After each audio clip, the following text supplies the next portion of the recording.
Vice President Maybelline was making the rounds, attempting to defend his boss and the chairman of the FCC with a new fairy tale even a 5-year-old wouldn't believe. Celebrities are rallying to his cause, saying this is a First Amendment assault being carried out by the FCC, Brendan Carr, and by the President of the United States himself. And to that, you say? Well, there are two things. First of all, I'd like them to tell me exactly what Brendan Carr did to have Jimmy Kimmel taken off the air, because number one, he is currently on the air, and to the extent that he isn't in certain stations, it's because he's not funny and because his ratings aren't very good.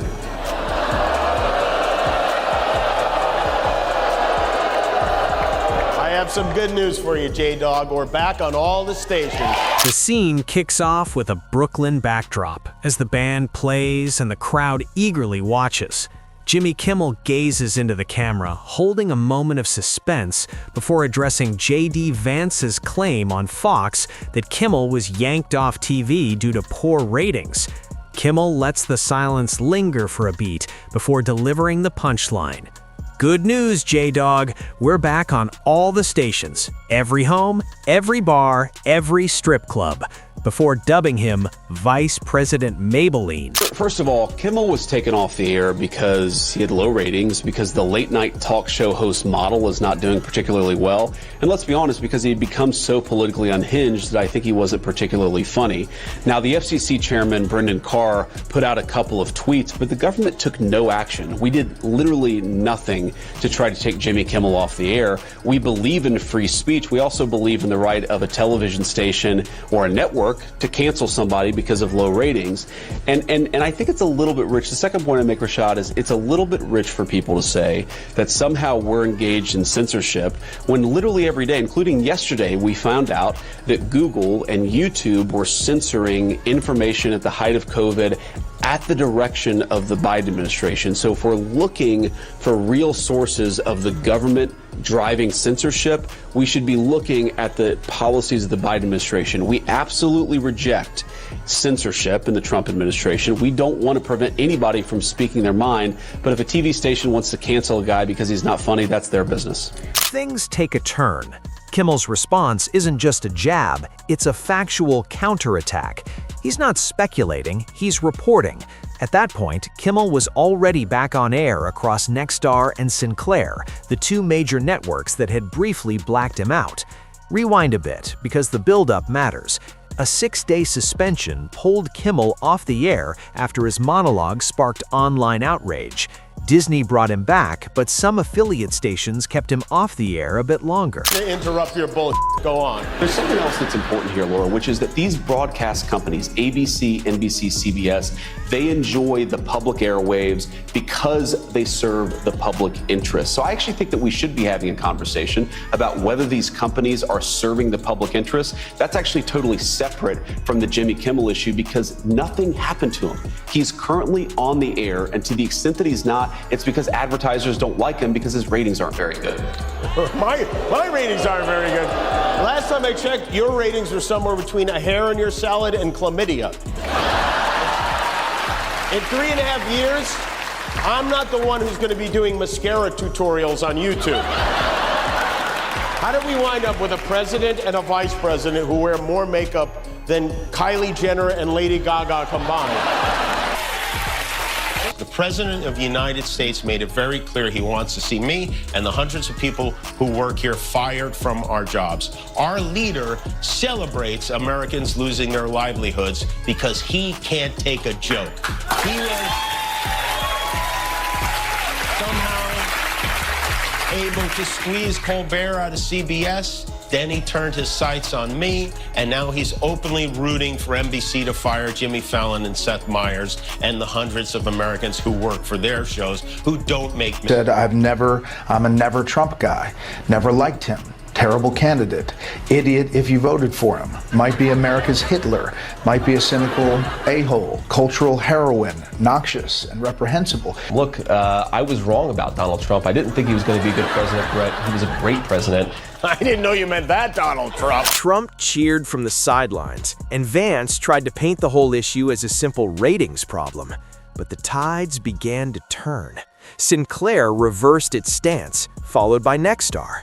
Suddenly, the bad ratings claim sat uncomfortably next to the reality of Kimmel's nationwide return and a live audience eager for his punchlines. Kimmel seized the moment, turning the facts into comedy gold. The aftermath? The story went beyond just a return. It was a reckoning. All in all, it's been overwhelming. I've heard from a lot of people over the last 6 days. I've heard from all the people in the world over the last 6 days. Everyone I have ever met has reached out 10 or 11 times.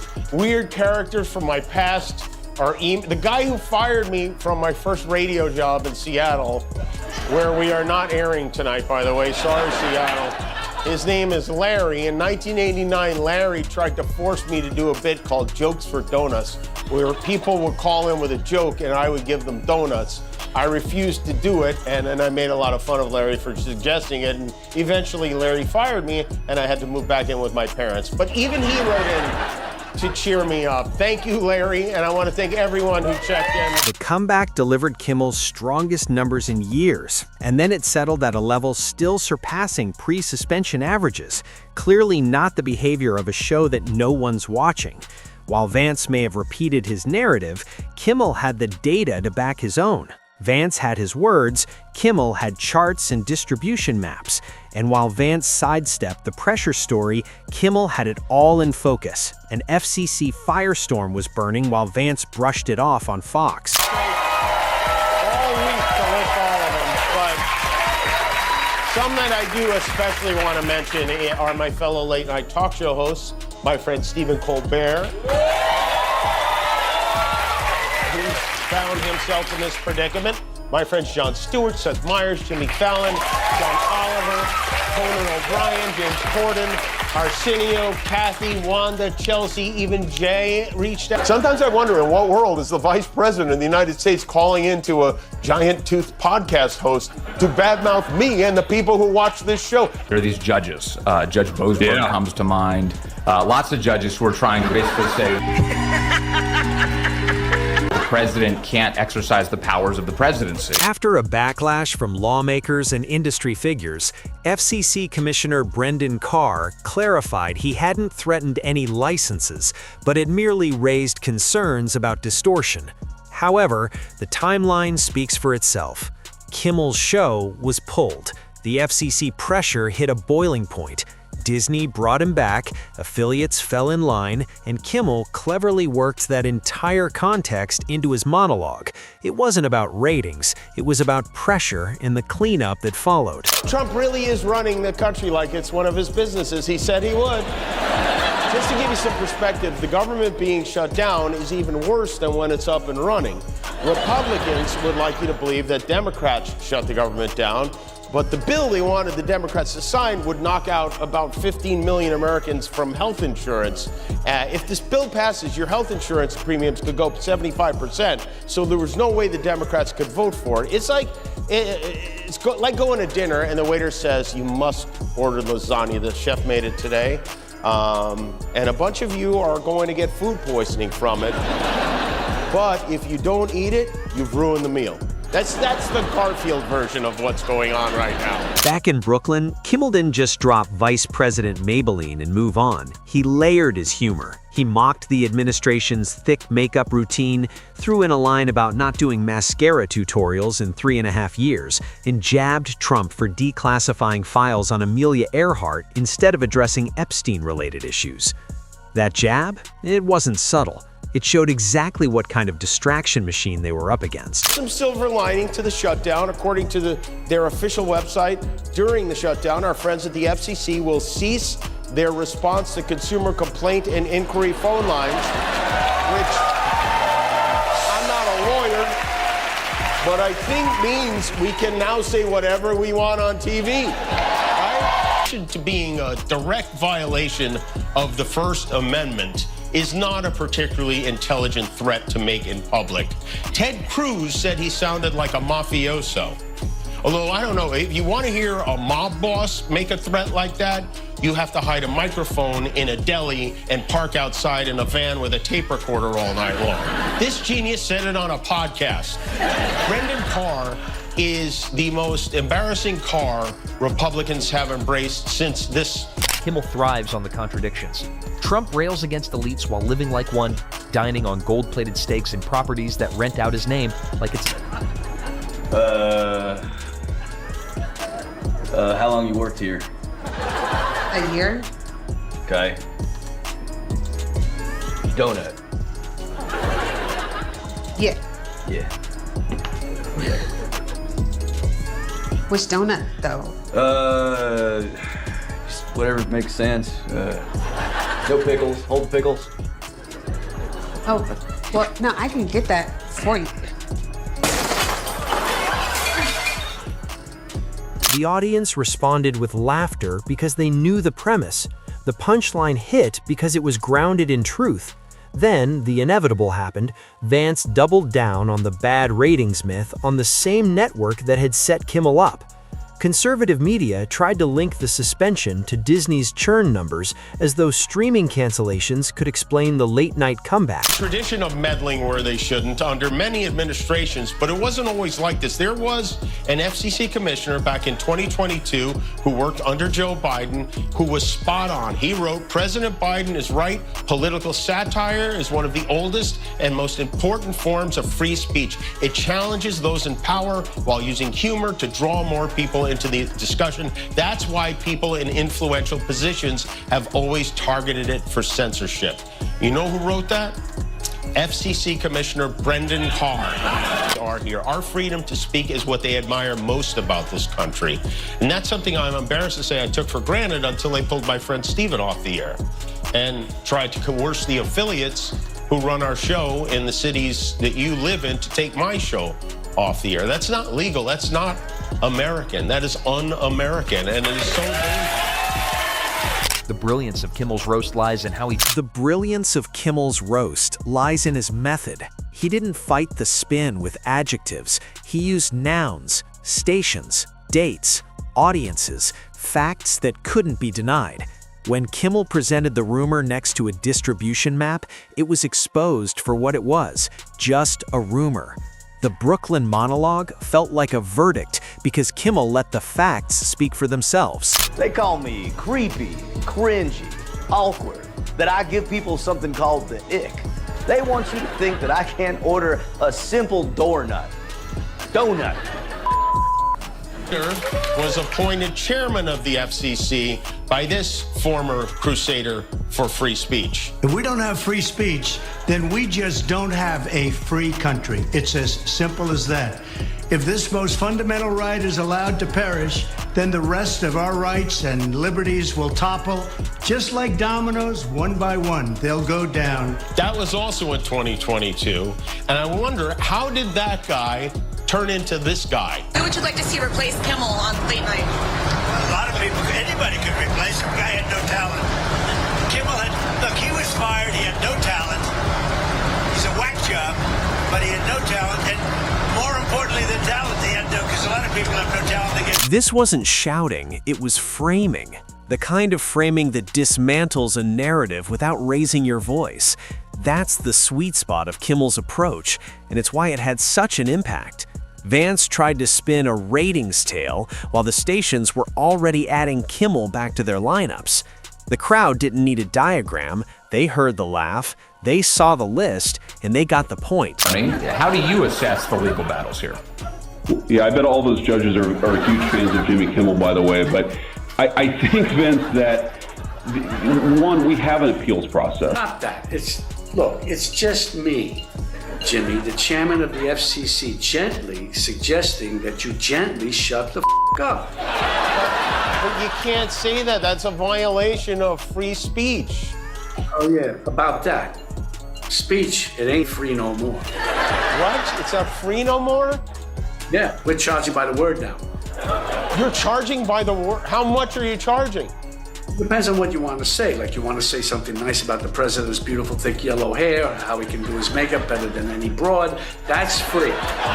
Here's the timeline in one clean breath. ABC suspends Kimmel for 6 days. Trump celebrates. Vance spins it as a ratings issue on Fox. ABC restores the show, but Sinclair and Nexstar keep him off air until public and political pressure forces their hand. Sinclair relents, Nexstar follows. FCC Commissioner Carr clarifies his stance. The timeline isn't complicated. It's television. I don't agree with many of those people on most subjects. Some of the things they say even make me want to throw up. It takes courage for them to speak out against this administration, and they did, and they deserve credit for it. And thanks.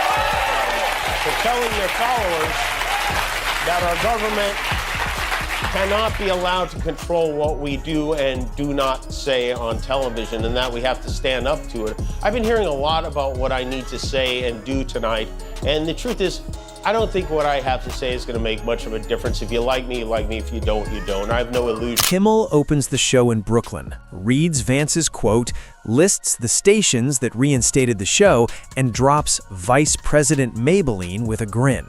The ratings spike, settle above baseline, and the narrative Vance peddled collapses under the weight of a schedule. That's not a complicated story. That's TV reality. Seriously, if that guy walked into your office and told you he was there to start making cuts. I have friends who met a husband, a wife, a boyfriend, a girlfriend, who met the best man at their wedding at Turning Points USA because it was an organization of patriots dedicated to making this country the very best country. So what's the bottom line? J.D. Vance brought a rumor to a fight about receipts, and Jimmy Kimmel brought the receipts on live TV. The reason it landed is simple. Facts are funny when they punch by themselves. Kimmel didn't need to fabricate anything. He just read Vance's words, pointed at a map of stations that now carried his show, and let the crowd do the math. That's how you crush spin without breaking a sweat. Talk to the chairman of the FCC.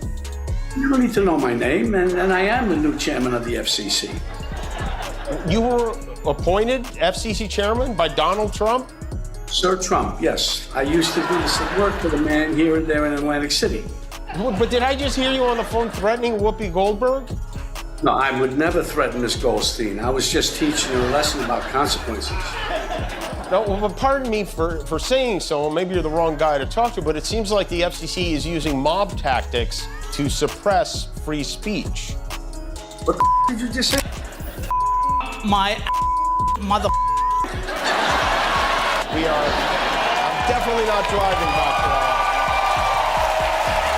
the brunt of the effect of the shutdown. It will be felt right here in New York. To punish you for disliking him, Trump is putting $18 billion worth of New York City infrastructure projects, like the new rail tunnels under the Hudson and the Second Avenue subway project, on hold to make sure the money isn't being used to support DEI.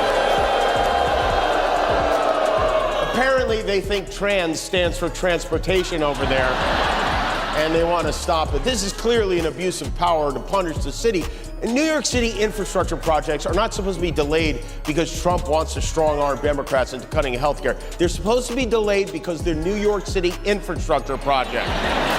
If you loved the Vice President Maybelline line, drop your favorite line in the comments. If you watched the reinstatement crawl like election returns, let me know which affiliate you were waiting for. And if you came here for a clean on-air takedown with receipts, hit subscribe. We'll keep rolling the tape every time the rumor runs into the ratings.